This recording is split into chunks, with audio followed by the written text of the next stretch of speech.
Love. It's a word we hear all the time, but what does real love actually look like? Is it just a feeling, a grand gesture, or is it something deeper, something stronger? Imagine a love that's patient, kind, and unshakable, a love that doesn't give up, even when it's hard. If you've ever wondered how to love well, or how to experience that kind of love yourself, this episode's for you.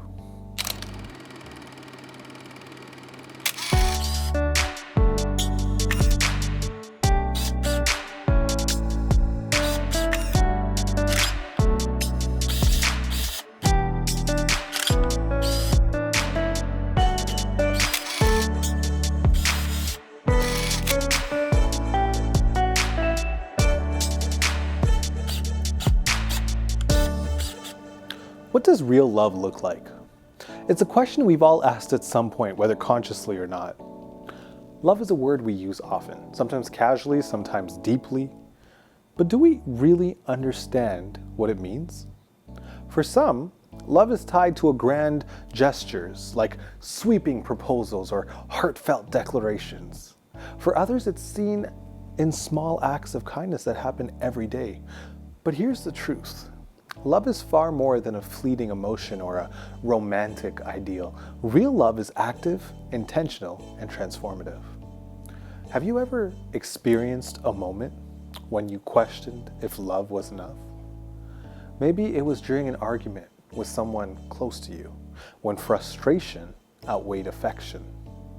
Or perhaps it was in a season of life where you felt unseen, wondering if love could ever find its way to you.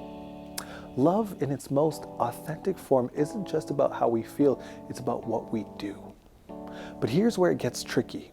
We live in a world that often confuses love with convenience. Love is celebrated when it's easy, but what about when it costs us something? What about when it requires us patience, persistence, or forgiveness? That's when love reveals its true nature. It's not just about saying, I love you. It's about showing love in ways that are selfless and sacrificial. It's about being patient when the other person tests your limit, being kind when it's easier to be indifferent, and staying committed when walking away feels more appealing. That's what makes love so powerful. It's not just a passive feeling, but an active choice. Today we're diving into one of the most profound explorations of love ever written, Paul's words in 1 Corinthians chapter 13. You may know it as the love chapter. Even if you've never stepped inside a church, you've probably heard these words at a wedding or seen them framed in someone's home. They're beautifully poetic, but they're also deeply practical. They challenge us to live out a love that is patient, kind, enduring, and humble. A love that reflects the very heart of God. So, let's hear the words that anchor today's episode. Listen to this beautiful description of love. Love is patient and kind. Love is not jealous or boastful or proud or rude. It does not demand its own way. It is not irritable, and it keeps no record of being wronged. It does not rejoice about injustice, but rejoices whenever the truth wins out. Love never gives up, never loses faith, is always hopeful, and endures through every circumstance. But let's be honest, these verses can feel overwhelming. Who among us can truly embody this kind of love all the time? We fall short. We lose patience. We let selfishness creep in. But that's the beauty of love. It's not about perfection. It's about persistence.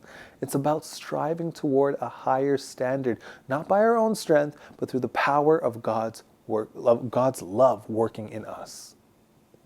Love, as described in 1 Corinthians 13, is countercultural. It's not flashy or self-serving. It's quiet yet powerful, simple yet profound.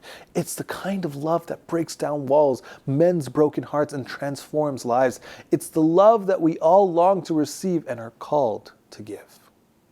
So today, we're asking the question, what does real love look like? Not the love we see in movies or read about in fairy tales, but the kind of love that shows up in the messiness of real life. a love that is patient, kind, and enduring, a love that seeks to give more than it takes, a love that reflects the character of God. Whether you're in a season of abundant love or a season of longing, I hope you'll be inspired. Because real love, the kind of love God designed us to give and receive, is not just for special occasions or certain people. It's for every moment, every relationship, and every heart willing to embrace it.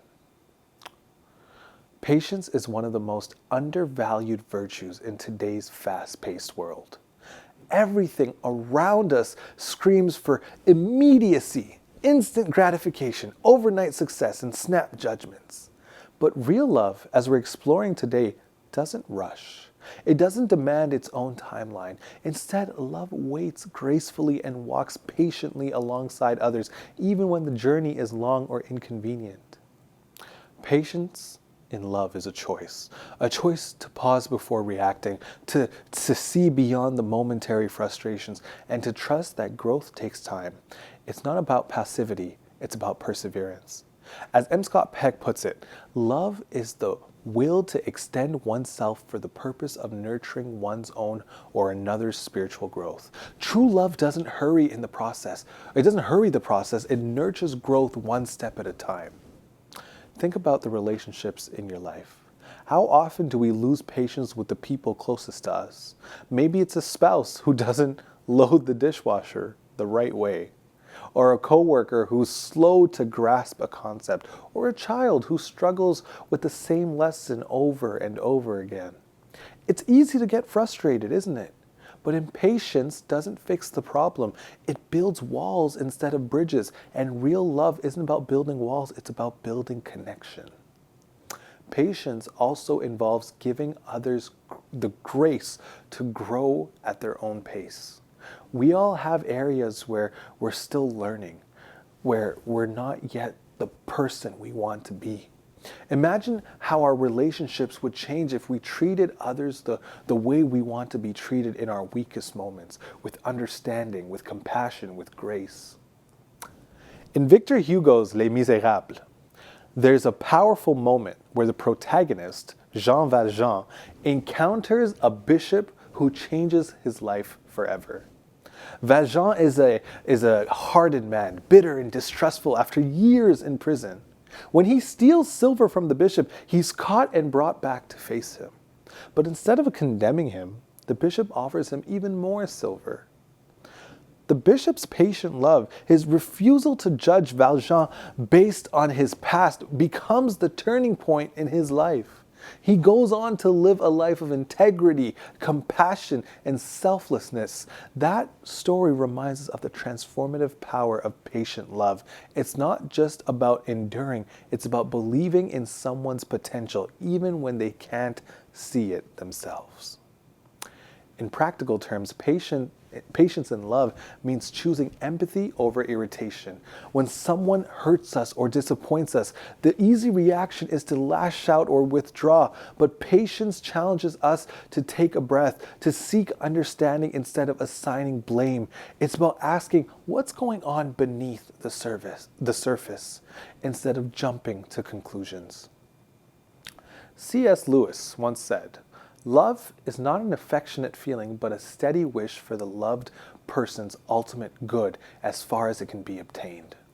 Patience embodies that steady wish. It's the quiet but powerful decision to keep showing up, to keep believing in the other person's growth, even when it's hard. But let's be honest, patience isn't always easy. It's hard to wait when we're hurting. It's hard to persevere when we're exhausted. And it's hard to believe in someone who keeps letting us down. But here's the beauty of patience. It's not something we have to muster up on our own. God's love for us is the ultimate example of patience.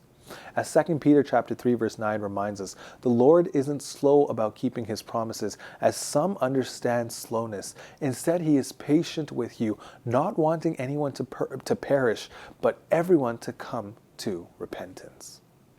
If God can be patient with us, flawed, inconsistent, and imperfect as we are, then surely we can learn to extend the same patience to others. Patience in love reflects the heart of God. It says, I'm here for the long haul. I see you, not just for who you are today, but for who you're becoming. When we'll come back, we'll discuss the importance of selflessness in love. Don't go anywhere.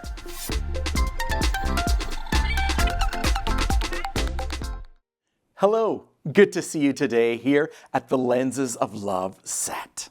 I love to watch Sam's message and learn from him how to see God and His Word through the lenses of love.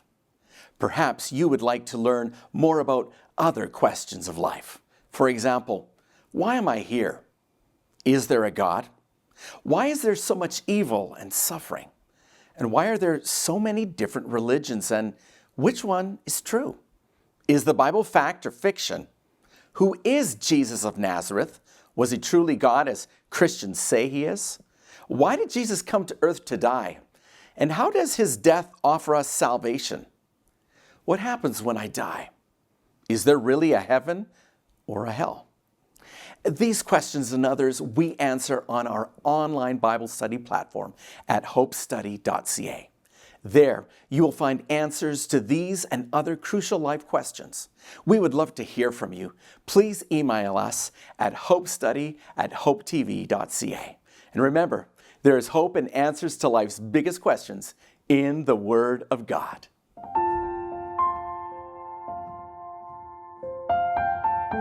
Real love requires more than just kind words or fleeting feelings. It demands selflessness. At its core, love isn't about what you can get, it's about what you're willing to give. It's about placing someone else's needs above your own, not because it's convenient, but because they matter to you. And if we're honest, selflessness isn't always easy. It challenges our comfort, confronts our pride, and stretches our capacity to give when it feels like we have nothing left to give. Paul's words in 1 Corinthians 13 reminds us of this. Love does not demand its own way. We can see that in verse 5.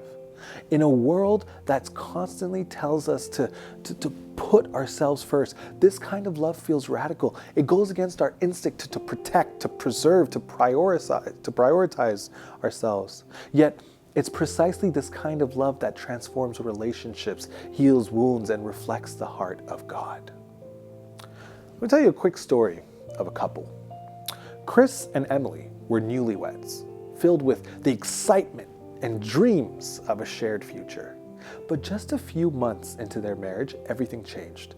Emily was diagnosed with a debilitating chronic illness that turned their world upside down.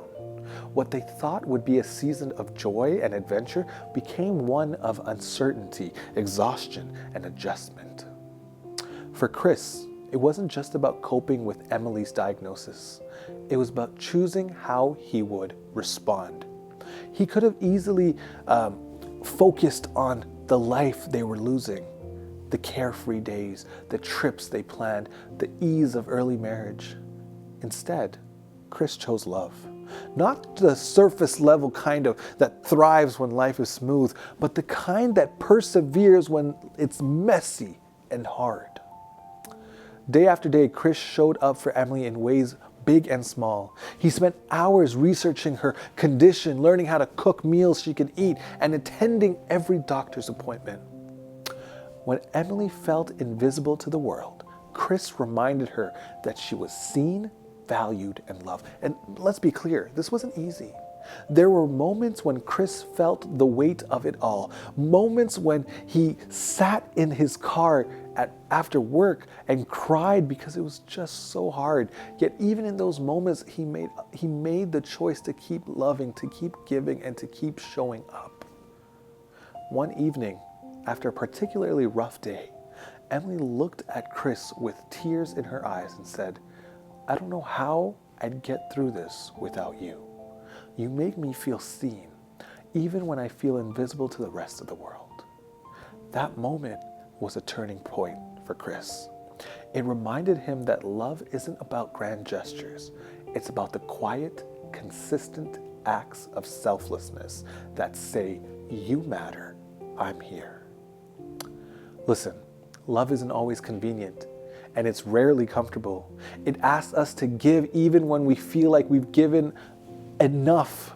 It invites us to prioritize someone else's needs, not because we have to, but because we choose to. That's what Paul means when he says love is not self-seeking.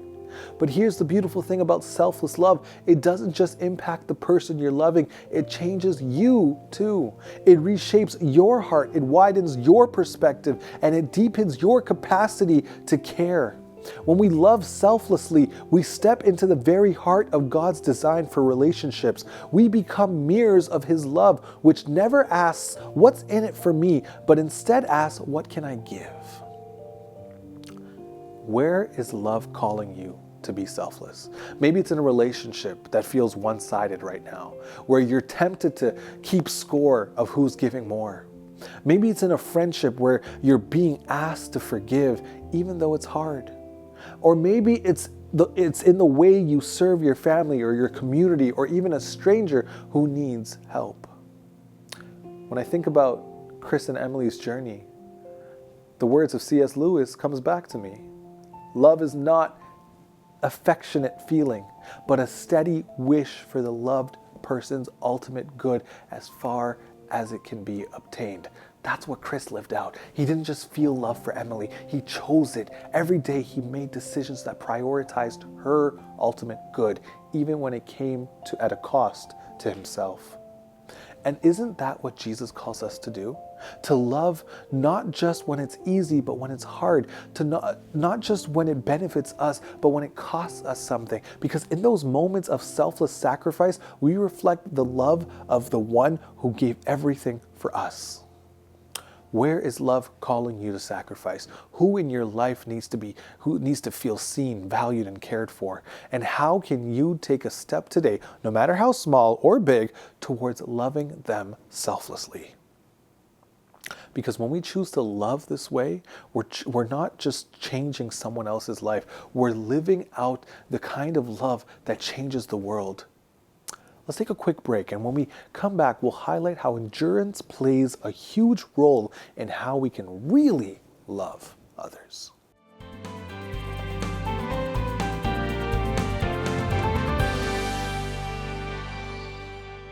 Hello friends, it is great to be here with you on Lenses of Love today. I trust that you've been blessed by this program, and I hope that you're able to share it with your loved ones. Thank you for your support so far. It means the world to us, really. And if you want to help us, if you haven't already partnered with us as an agent of hope, I briefly wanted to share with you how to do so. Above all, we desire your prayers. Please remember those who are involved with Hope Channel Canada and the production of its programs, as well as the different initiatives that we'll be launching throughout the country. I also ask your prayers for the hearts of people all across Canada, that they will be open to learning that in Jesus there is more to life. Anytime you have to spare in order to volunteer with one of our projects will be greatly appreciated. Please feel free to contact us at either agentsofhope@hopetv.ca or visit agentsofhope.ca to have your questions answered and to learn where you can be of service. And finally, your financial support would be greatly appreciated, and any amount makes a huge difference in impacting Canadians all across our nation. Please visit agentsofhope.ca so that you can donate online via debit, credit, Google Pay, or Apple Pay to make a one-time or recurring donation. If you prefer to donate offline, you can e-transfer us at agentsofhope@hopetv.ca or mail a check to Hope Channel Canada at the following address: Hope Channel Canada, 1148 King Street East, Oshawa, Ontario, L1H1H8. Thank you once again for joining us on this exciting journey.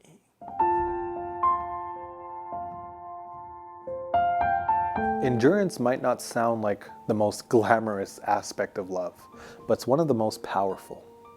While patience focuses on waiting with grace, endurance is about staying with grit. It's the decision to keep loving through the storms, the setbacks, and the seasons when things feel impossibly hard. Real love isn't just for the easy days, it's for the hardest ones too. To love with endurance means to hold on when everything in you wants to let go. It's the refusal to give up on someone even when the relationship feels heavy. As Maya Angelou so wisely said, love recognizes no barriers. It jumps hurdles, leaps fences, penetrates walls to arrive at its destination full of hope. Love that endures isn't limited by obstacles, it's strengthened by them. Think about a time when enduring love made all the difference in your life. Maybe it was a friend who stayed by your side when everyone else walked away. Maybe it was a mentor who believed in you long before you believed in yourself. Or maybe it was a parent who never stopped praying for you, even when you strayed far from the path that they had hoped for you. One of the most extraordinary examples of enduring loves comes from a story I once heard from a couple married for over 60 years. When I asked them about the secret to their long-lasting relationship, the wife simply said, "We never fell out of love at the same time." What she meant is that in every relationship, there are moments of struggle, moments when one person might feel disconnected, discouraged, or disillusioned. But their commitment to one another meant that when one person was weak, the other carried them. They refused to give up on love even when it didn't feel easy. This kind of endurance reflects the heart of God. Psalm 136 is a beautiful reminder of this, repeating this phrase, "His love endures forever," over and over again. God's love isn't fleeting or conditional. It doesn't waver based on our behavior or fade when we fail. It's steadfast, unchanging, and eternal. That's the kind of love we're called to emulate, a love that endures through everything. Endurance in love isn't just about staying, it's about staying with purpose. It's not about resigning yourself to a situation or tolerating someone out of obligation. It's about choosing to keep showing up, to keep investing, to keep believing in the potential for growth and restoration. It's about holding on to hope even when hope feels distant. As Viktor Frankl, a Holocaust survivor and psychiatrist, once wrote, "Those who have a why to live can bear with almost any how." When our love is anchored in something deeper than circumstances, when it's rooted in God's enduring love for us, we find the strength to bear the how of hard seasons. I want to tell you the story of Corrie ten Boom, a Dutch Christian who, along with her family, hid Jews during the Holocaust. After being captured and sent to a concentration camp, Corrie experienced unimaginable suffering. But even in the face of such cruelty, she clung to her faith and chose to love. After the war, she met one of the guards from the camp who caused her so much pain. When he asked her for her forgiveness, she had every reason to refuse, but instead she extended grace. She later wrote, "Forgiveness is an act of the will, and the will can function regardless of the temperature of the heart." Her enduring love, even for someone who had wronged her so deeply, is a testament to the transformative power of God's love at work in us. So, what does this look like in our daily lives? Endurance in love might mean having one more hard conversation instead of walking away. It might mean forgiving someone, not because they deserve it, but because holding on to bitterness will only poison your heart. It might mean praying for someone who's hurt you, even when your emotions are screaming for revenge. Endurance isn't about feeling love, it's about choosing love again and again. This doesn't mean we ignore boundaries or tolerate harm. Endurance isn't the same as enabling toxic behavior, but it does mean holding space for redemption. It means believing that no one is beyond the reach of God's grace and allowing that belief to shape the way we love. I want to challenge you to think about where God might be calling you to endure in love. Is there a relationship that feels like it's on the brink of breaking? A situation where you're tempted to give up?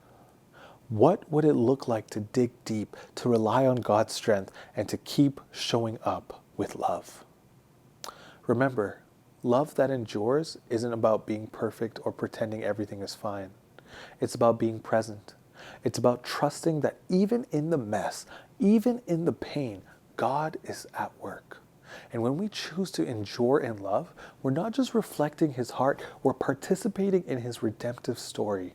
So keep on going, keep loving, because the love that endures is the love that transforms.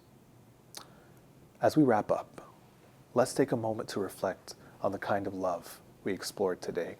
The real, unshakable, transformative love described so beautifully in 1 Corinthians chapter 13. It's not a fleeting feeling or an abstract idea. It's active, practical, and deeply personal. It's a love that chooses patience over frustration, kindness over indifference, and humility over pride. It's a love that never gives up even when things get tough. Now think about the relationships in your life. Where could you show more patience? Who needs a little extra kindness or forgiveness from you? Maybe it's someone close to you, a friend, a partner, a family member, or maybe it's someone harder to love, someone who challenges you. Real love isn't about waiting for the perfect moment or the perfect person. It's about stepping in right where you are and choosing to love anyway. This kind of love reflects the very heart of God. It's not about perfection, it's about presence. It's about showing up even when it's messy. It's about putting someone else's needs above your own, even in small everyday ways. And when we love like this, something incredible happens. Not only are the people we love impacted, but we're transformed too. So here's my challenge for you. Put love in action. Start small. Be patient when you feel rushed. Show kindness even when it's inconvenient. Forgive even when it's hard. Choose hope even when the situation seems impossible. These are the moments where real love is revealed, not only in grand gestures, but in the everyday choices that reflect God's love to the world around you. Because when we choose to love like this, we're not just living better lives, we're changing the lives of those around us. And in doing so, we get a clearer glimpse of who God is and who He's calling us to be. So as you go into this week, don't just see love, live it. Take on the world through the lenses of love and watch how it changes everything. We'll see you next time.